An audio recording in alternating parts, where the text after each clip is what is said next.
National Herald मामले में Delhi court से कांग्रेस सुप्रीमो सोनिया गांधी और लोकसभा नेता प्रतिपक्ष राहुल गांधी को मिली राहत के बाद कांग्रेस पार्टी और उनके अग्रिम संगठन बीजेपी सरकार पर लगातार निशाना साधे हुए हैं। आज एनएसयूआई के राष्ट्रीय अध्यक्ष वरुण चौधरी अपने 1 दिवसीय दौरे पर अजमेर पहुंचे और अजमेर शरीफ में जियारत कर अकीकत के फूल पेश किए। एनएसयूआई अध्यक्ष वरुण चौधरी ने जियारत के बाद अजमेर क्लब में प्रेस कॉन्फ्रेंस कर बीजेपी सरकार पर निशाना साधा और कहा कि नेशनल हेराल्ड मामले में बीजेपी की केंद्र सरकार ने राहुल गांधी और सोनिया गांधी की छवि धूमिल करने के ईडी का दुरुपयोग कर अनावश्यक परेशान करने का काम किया है। चौधरी ने कहा कि एनएसयूआई नेशनल हेराल्ड मामले की सच्चाई उजागर करने के राजस्थान सहित देश के सभी कॉलेजों और यूनिवर्सिटी में बीजेपी के खिलाफ पर्चे बांटेगी। प्रेस कॉन्फ्रेंस में राष्ट्रीय अध्यक्ष वरुण के साथ एनएसयूआई प्रदेश अध्यक्ष विनोद जाखड़, डीसीसी अध्यक्ष डॉक्टर राजकुमार जयपाल, पीसीसी सचिव डॉक्टर सुनील लारा, कांग्रेस नेता शिव प्रकाश गुर्जर सहित कई कांग्रेसी नेता मौजूद रहे।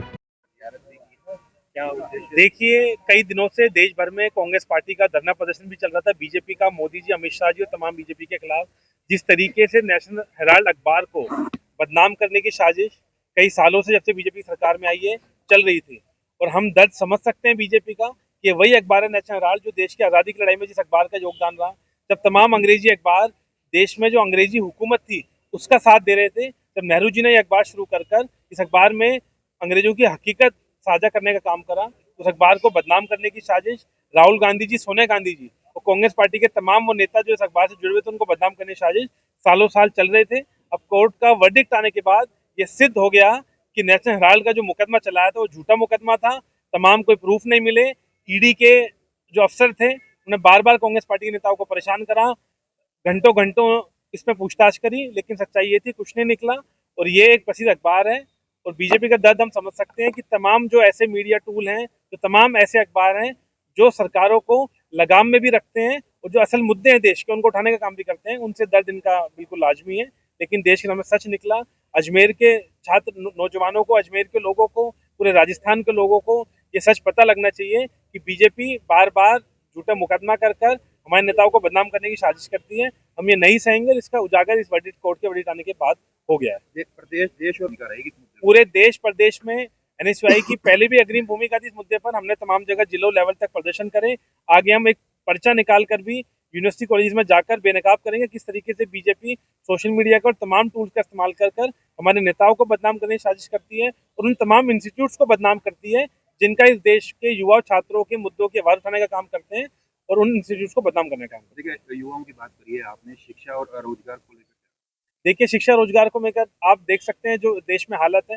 वो कल रात को जो गांधी जी की हत्या करने का, गांधी जी के विचारों की हत्या करने का काम दोबारा बीजेपी, एनडीए ने और आरएसएस के लोगों ने करने का काम करा। संसद का कल सत्र आप लोगों ने देखा होगा किस तरीके से मनरेगा जैसी स्कीम, इस मनरेगा स्कीम से लाखों करोड़ों गरीबों को फायदा होता था, मजदूरों को फायदा होता था, उस स्कीम को खत्म कर दिया गया। ये सरकार गरीबों के विरोध की है, ये सरकार बहुजन विरोधी है। साफ सिद्ध होता है कल के इंसिडेंट के बाद। तो एनएसयूआई बार बार सरकार को बताती रहेगी कि छात्रों के, युवाओं के मुद्दे अग्रिम रखती रहेगी। सरकार को बार बार लाएंगे कि आप मुद्दों की बात करें, देश को गुमराह ना करें ऐसे तमाम मुकदमे चलाकर। तो मनरेगा और तमाम जो अरावली जैसे मुद्दे चल रहे हैं, आप लोग समझ सकते हैं सरकार किस तरीके से बेलगाम हो गई है और हिटलरशाही पूरे देश में लागू कर दी है। बेरोजगारी कम हुई। देखिए, बेरोजगारी दर आप देखेंगे कम तो छोड़िए, यहाँ के मुख्यमंत्री का तो मुझे शर्म भी आती है जब उनका बयान बार बार देखता हूँ। ऐसे बेतुके बयान देते हैं राजस्थान के मुख्यमंत्री कि शर्म आ जाए अगर कोई नौजवान, कोई छात्र, कोई इंसान बैठ के वो मुख्यमंत्री जी के बयान देख रहा हूँ।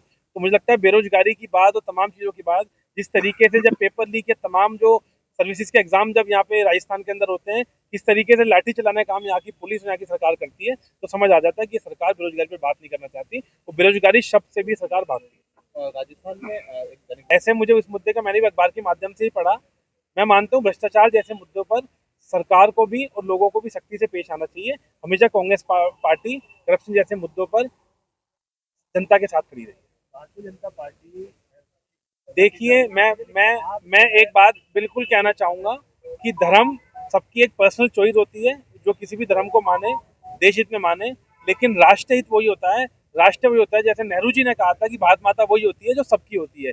ये नहर, ये पहाड़, ये लोग, हम सब, आप लोग मिलकर ही धर्म और सब भाईचारा बनता है। लेकिन असल सरकार ये वो है कि धर्म की आड़ में आकर अरावली जैसा, मनरेगा जैसा, नेशनल हेराल्ड जैसे अखबार को बदनाम करने की साजिश करती है। बीजेपी जो है उनको राष्ट्रवाद के प्रति जागरूक कर रही है। देखिए, कांग्रेस पार्टी, आपका मैं सवाल का जवाब दे चुका, दोबारा देता हूँ। कांग्रेस पार्टी भी सभी धर्मों में, सभी जात पर विश्वास रखती है। कांग्रेस पार्टी भी देश प्रेम करती है और मुझे लगता है देश प्रेम करना सबसे बड़ा काम है। और बेरोजगारी पर हम बार बार सवाल उठाते करे आए हैं, बार बार पेपर लीक जैसी घटनाओं पर हम सवाल करते आए हैं और सवाल करते रहेंगे। और जिस दिन इस देश में मैं मानूंगा बेरोजगारी जैसे मुद्दे खत्म हो जाएंगे, वो और यही असल देश सेवा है। बहुत बहुत धन्यवाद।